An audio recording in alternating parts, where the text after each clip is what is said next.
উনি সমস্ত কেন্দ্রীয় সংস্থাকে, বিএসএফ থেকে আর্মি, ইডি থেকে ইনকাম ট্যাক্স, ইলেকশন কমিশন থেকে সুপ্রিম কোর্ট, সবাইকে তিনি মানে যে ভাষায় কথা বলেন, উনাকে রাষ্ট্রবাদী বলা যাবে না।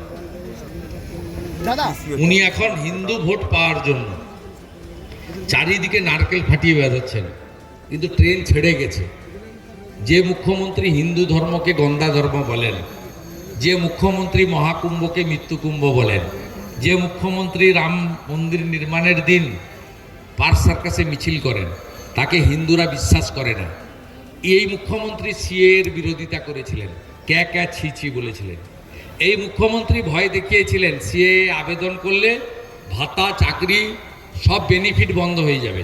আজকে 65 থেকে 70,000 লোক অ্যাপ্লাই করেছে, যার একটা বড় অংশ বনগাঁ রানাঘাটে, 80% লোক, এবং এর মধ্যে প্রায় 1,500-1,700 জন সার্টিফিকেট পেয়ে গেছে, বাকিরাও পেয়ে যাবে, দ্রুততার সঙ্গে পেয়ে যাবে। তারা তাদের কার ভাতা বন্ধ হয়েছে, কার চাকরি গেছে উদাহরণ দিতে পারবেন? এই মুখ্যমন্ত্রী সামগ্রিকভাবে হিন্দু বিরোধী, এবং মোল্লা ইউনুস যা করছেন উনিও এখানে তাই করতে যাচ্ছেন, জামাতিদের মুখ্যমন্ত্রী।